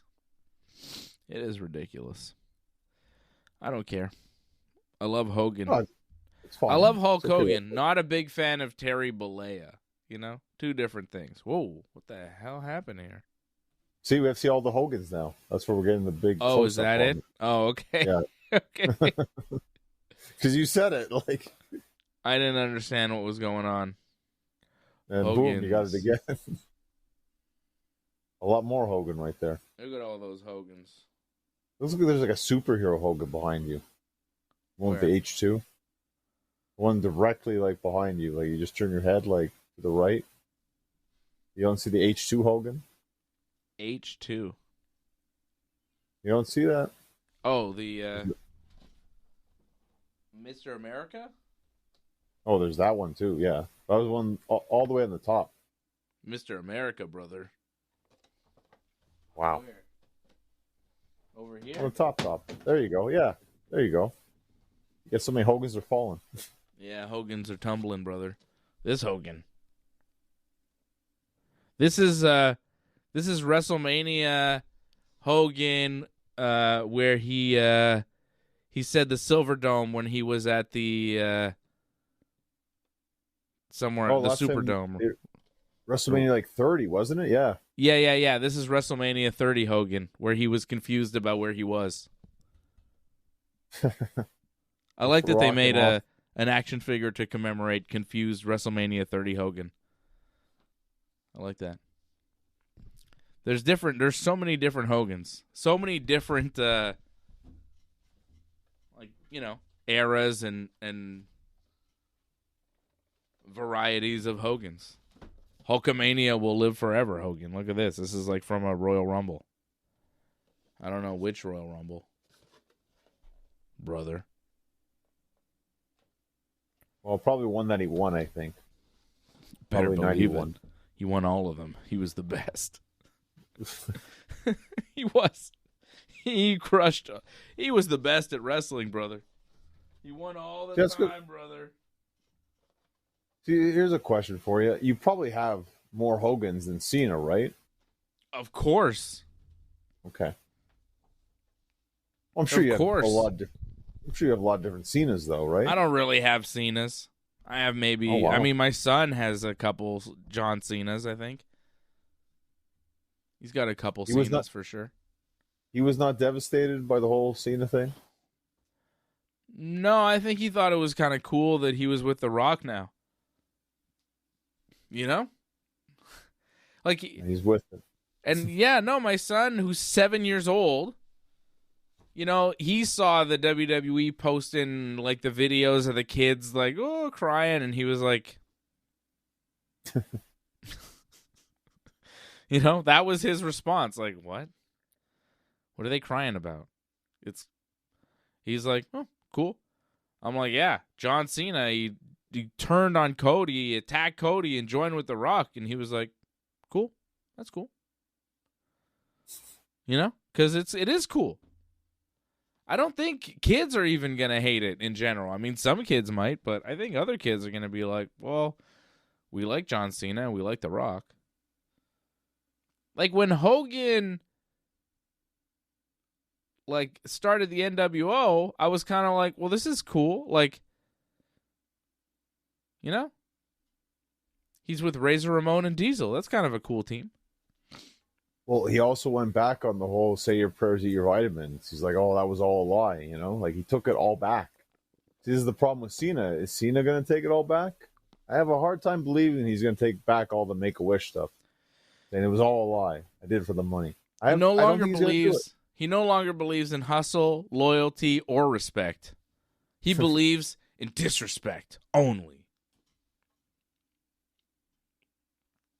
Yeah, I don't see that happening. I don't see him ditching the merch either, because that still sells, I imagine. Yeah. Everyone's going to want their, like, this is the last time Cena in this area, you know? Like, they're going to want that merch. I guess they will. Johnny, AEW's got a pay-per-view this weekend. We should talk about it. Revolution. It's going to be another 4-hour pay-per-view, which I don't believe we're doing a post-show as well. Oh, no, it's Sunday night. It's, if it was Saturday, maybe, but not on a Sunday. We're not doing it. We'll talk about it next week. We'll recap it. We will watch it, though. I will watch it, and I am looking forward to it. It's going to be good. Like, I'm interested for the pay-per-view. I want to see how it goes down. I worry it's going to be very long, but besides that, it should be pretty good, I think. Yeah. Jon Moxley versus Edge, a.k.a. Cope. AEW World Championship is the main event. Konosuke Takeshita defending his AEW International Championship against Kenny Omega, which will be awesome. Toni Storm versus Mariah May in a Falls Count Anywhere match for the AEW Women's World Championship, which will be awesome. Swerve Strickland versus Rick O'Shea in a match to determine the number one contender for the AEW World title. Also should be great. Mercedes Moné defending her AEW TBS Championship against Momo Watanabe. I don't know. Bobby Lashley and Shelton Benjamin defending the tag team titles against the Outrunners, Turbo Floyd and Truth Magnum. Solid names on those guys. Their gimmick is, MJF versus Hangman for the soul of AEW, I think. I don't know what's on the line there, but it seems like everything. Kazuchika Okada defending the AEW Continental Championship against Brody King. And Will Ospreay and Kyle Fletcher one-on-one in a steel cage. Also, the pre-show match, Big Boom AJ, the chocolate chip chunk chip cookie guy, with Orange Cassidy and Mark Briscoe versus Johnny TV, also known as Johnny Nitro, and Mansoor and Mason Madden, the MXM collection. They were the male models, I guess, in WWE, and they're still doing that gimmick for some reason on the pre-shows of AEW pay-per-views. Yep. That'll happen. I'm probably not going to watch it because, although I might want to see the chocolate chip cookie guy botch, so I may watch it just to see him fail. I think it's something to also mention. I believe Collision airs tomorrow, so something still might happen off tomorrow. We might get more matches tomorrow. I expect more matches, actually. Duh. So this is probably not the full card. Buh. Collision was taped. Right. So I think Wikipedia would have the matches. Well, no, but they can air like segments, graphics. Right? Yeah. Yeah, you're right. Damn. Yeah, I know. Sorry. Yeah. It's like it's 10 matches. It's enough. It's enough, guys. Take it easy. Okay, let's start with the main. Well, no, let's start at the beginning. Big Boom AJ and Orange Cassidy and Mark Briscoe against Johnny Nitro and the Mace Mansoor. I mean, obviously the chocolate chump cookie. The chocolate chump cookie is going to win with his buddy Orange and Briscoe. Is the Rizzler going to be there? Who cares? I mean, he's the guy that everyone cares about. So. I guess. Some people care. I really don't. Dave's not a big fan of the whole thing. There's nothing there. It's nothing. Just a kid with a face. I don't care. Anyways. Will Ospreay versus Kyle Fletcher in a steel cage. Yeah. It's a tough one. It's going to be good.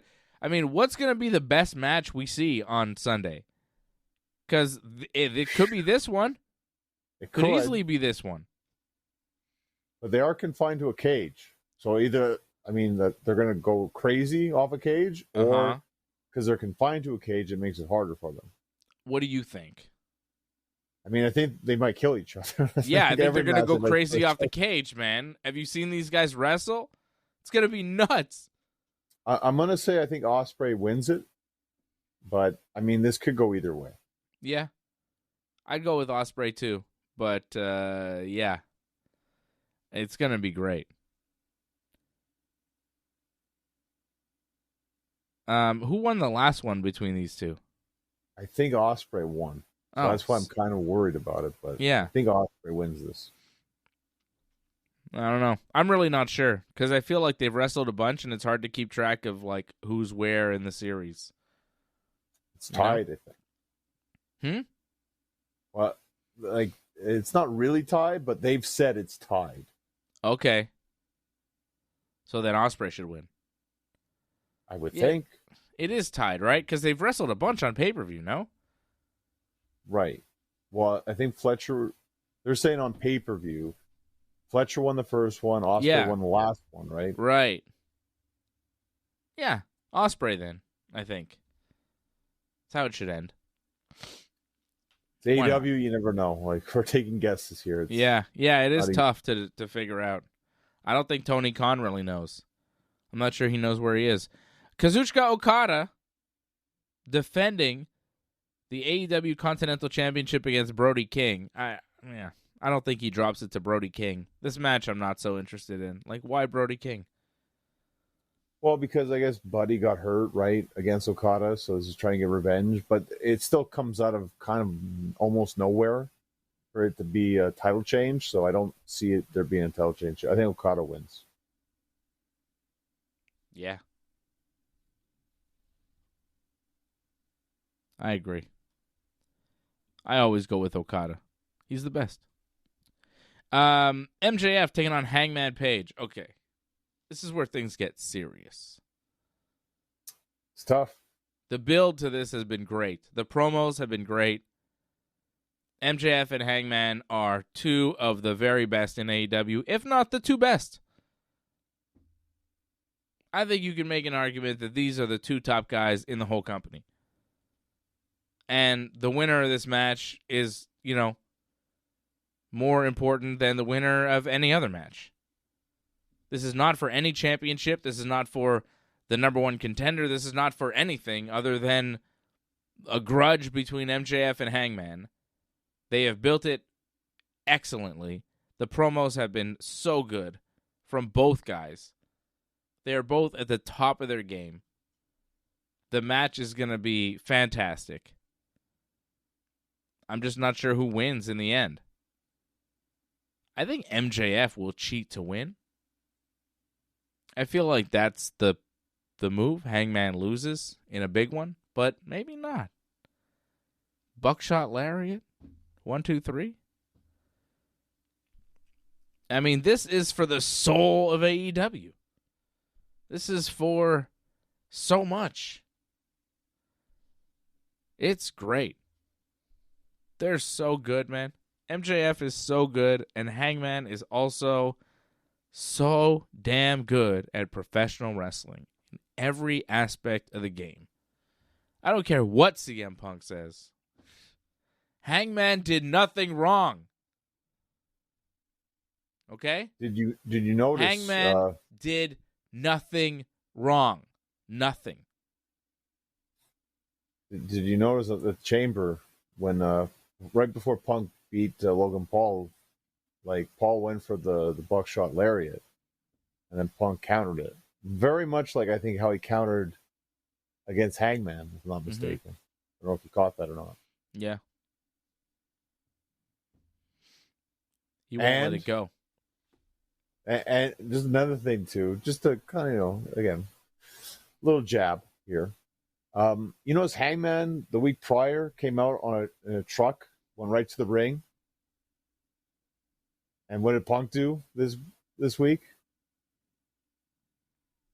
Did he come out in a truck?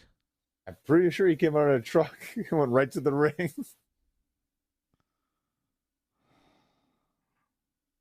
You think that's on purpose?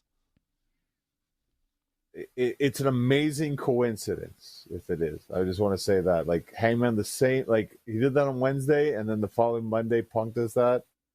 It's amazing. He's obsessed with him. Again, I'm just taking a jab here. It's funny how it feels like it's not dying almost. Like, I'm picking MJF to beat Hangman. I am too, just because I feel but again, this can definitely go either way. Like, Hangman could easily win this match. I just feel MJF, he'll do whatever it takes to win, and he loves to cheat, so that's why I give him the edge. But Hangman, like, he's definitely, like, strong enough to beat MJF. Like, this could easily go his way. Mm-hmm. I just feel that they're kind of building MJF for something. He's won, I think, his last couple of pay-per-view matches, so I feel like you're going to build him up to a big title match or something here, so I would think he's going to beat Hangman. I think these guys are my favorite wrestlers on TV. On all of TV. Wow, I was going to say AEW, but okay, well, wow. Yeah. There's nobody in WWE I like more than MJF or Hangman. Who do they have? Well, they do have AJ Styles. No, I like MJF more than AJ Styles by, like, a lot. Okay. A lot. Hangman too. I like Punk a lot too. I think Punk is good, but I like MJF more than Punk. I enjoy his stuff more than Punk. I think MJF and Hangman are my two favorite wrestlers going today. And, Will Ospreay's up there, too, and Kenny Omega. They're so good at wrestling. Well, and all those guys are wrestling on this pay-per-view, so this must be the pay-per-view for you then, I guess. Yeah, and they have Toni Storm, too, and Mariah May. They're two of my favorites, too. I really like that Charlotte Flair, though. She's great. She's going to wrestle next week against B-Fab, which, You're very excited. You can tell just you're like, oh, that's happening. Like, yeah. If I were to book like an ultimate wrestling show, I think Hangman and MJF and Charlotte Flair would all be on it. So would Toni Storm and Mariah May, and Bianca Belair and Rhea Ripley. Book like the ultimate wrestling card with TV wrestlers. CM Punk. I would put Statlander up there. I think Statlander. I thought, like, I actually somewhat enjoyed that match. Statlander and Thunder Rosa against Megan Bain and Penelope Ford. Like, I just wouldn't put them on the same level of an MJF or a Hangman Page or a Charlotte Flair or a CM Punk. I'm talking about top of the top. I'm not talking about top of the mid card. I'm talking about the very best. Toni Storm. Chris Statlander is good, but she's not Toni Storm. I would have agreed with you, but after that Mercedes match she had twice, I feel like she could hang. Not promo or gimmick wise, not even close. I want the total package. Right. I'm talking about everything, John. I'm talking about somebody that's out there that can do every damn thing in wrestling. Not, you can have a solid match, a good little hand. I don't want to see that shit. I want to see somebody that could do everything. That can wrestle an incredible match and cut an incredible promo. Toni Storm can do that. Charlotte Flair can do that. Mariah May can do that. Mercedes Moné's promos have not been that. So she's not in that category right now. MJF can do that. Hangman Page can do that. Swerve Strickland can do that. Will Ospreay can do that. Kenny Omega can do that. Everything. CM Punk can do everything. The whole thing. Kevin Owens can do all the things. Not many of them can do all the things you need to do. But they're out there. They do exist. I've seen them on TV. Every week I see them, and I go, ooh, they can do all the things. I like them. MJF and Hangman Page, two of the very best in the world. They may be 1 and 2 right now, and I'm not going to say who's 1 and who's 2. As long as Bryan Danielson is hurt, inactive, retired, whatever, there is the number 1 spot available. When Bryan comes back, then he gets it again because he's the best. But as long as he's not around, the crown is there for the taking. And MJF and Hangman Page are both fit for the crown. Top of the line. So is Bryan coming back this Sunday then? I hope so. He's the best. I love him. I miss him. Bryan Danielson for president. He should be the first pro wrestler president. He'd be the best. He'd be the best one. Well, let's see him come back first and then talk about. Does he help Edge win the title, or does he just beat up Jon Moxley after Jon Moxley beats Edge? Yeah, I like it afterwards because I feel Edge, he kind of screwed himself this past week. Because he had the match with Wheeler, had him beat, looked like he was going to take him out, but instead just shook his hand and let him walk away. I think that's going to come back and that's going to hurt him in the end. Yeah. It's going to cost him, I think. Maybe. I just don't see him winning the belt here. And this whole feud has been kind of not that exciting for me. I haven't loved it. It's too bad. I think Edge can get a good match out of Moxley. So Yeah, I think the match will be good. I just, have you loved all the promos and stuff leading up to it? Oh, of course not. But I want this will end though. We'll go on to something else, but I think Moxley will still be the champion though. And they've set it up where it's like, oh, Moxley's like cornered right here, but Edge didn't quite finish it off. So that's what's going to be his downfall, I think, this Sunday. Yep. I've got Moxley retaining. No title I think Moxley walks out of Revolution still champion. I don't think Christian takes a belt or anything. I think he's just champion going forward. We'll get teased, of course, because Christian, he's there for a reason, right? He'll be there to tease, but... Yeah, not yet. No. Okay, how about some other matches here? Hurt Syndicate, Bobby Lashley and Shelton Benjamin defending the tag team titles against the Outrunners. I think we're going with Shelton and Bobby there, right? Yeah. I mean, I like Troop Magnum and Turbo Floyd. They're good. I like their gimmick. I like the energy they bring. They're, I think, a good addition for the tag team in AEW, but they're not being the Hurt Syndicate. No. Mercedes Moné defending the TBS title against Momo Watanabe. I mean, I think Mercedes has this, right? I mean, this was, it's fine. They bring in someone that she had a good match with, but I mean, I think this is the match people care about the least, though. Yeah. This should have been something else. This is very disappointing, to be honest. This should have been on Dynamite. I don't know who Momo Watanabe is at all. I mean, they've shown her a little bit. We've seen her, and they've done little things, but they didn't do a good job. I guess she will be wrestling on Collision, so you got a better idea of that, but... If I watch it, which I won't. Well, there you go. So, I imagine, depending, of course, where it's booked, but I'm not expecting a lot of people to have a lot of energy for this match when it happens. Swerve Strickland versus Ricochet, a match to determine the number one contender to the AEW World title. I think this is going to be good. The build to this has been good. This Ricochet character has been really good.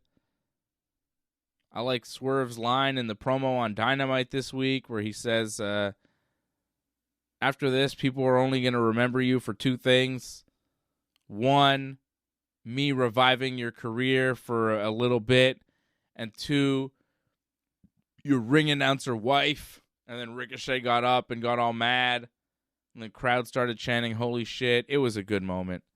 It was a good promo. I really like this Ricochet character. Where has this guy been?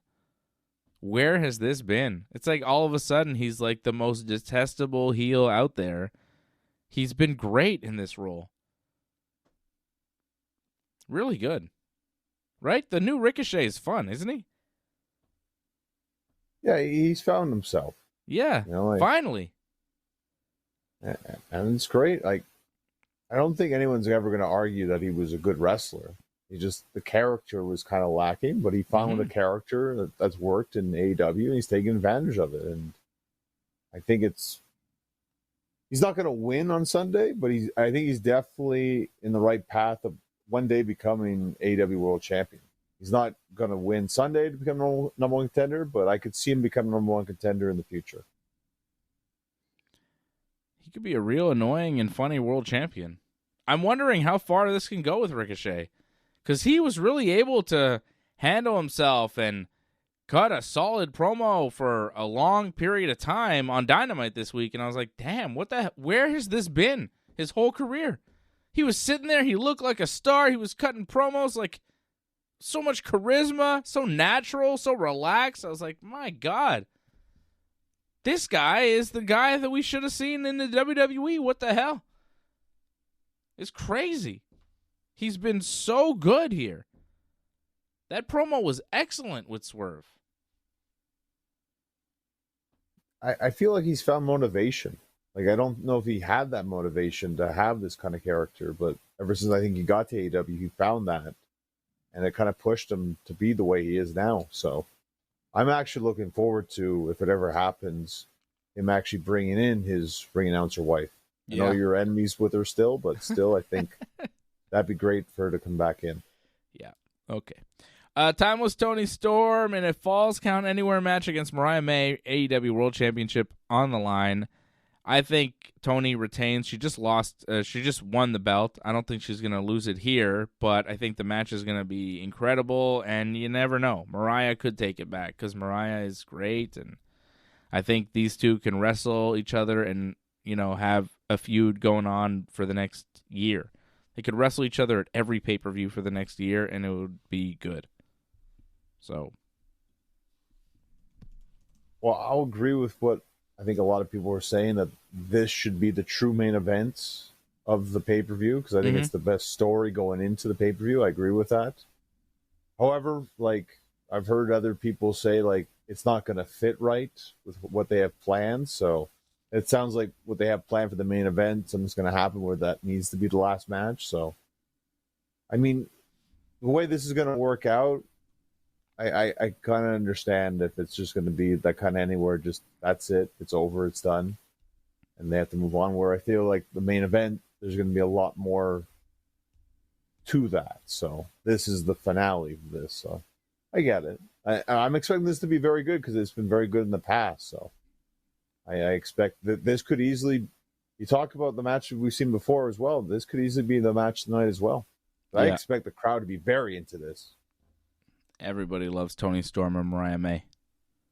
How could you not? They're two of the best things in professional wrestling. They're great. Konosuke Takeshita against Kenny Omega. AEW International Championship on the line. I think Kenny's going to take this belt. I think this is where Kenny finally beats Takeshita. Well, I think we've actually picked the same, and we're going to continue this. Yeah, I have Kenny win the title because we don't have too many title changes, right? So this is where I actually had a title change. So, wow, have we picked? This is the whole. We did it. We got through the pay-per-view, and I think we picked every match the same. John, what the hell? Okay, then I will actually, just to be different. Actually, I will pick different with MJF and Hangman. I will pick Hangman. Then I'll change my pick. Okay, just to be different, because it could go either way.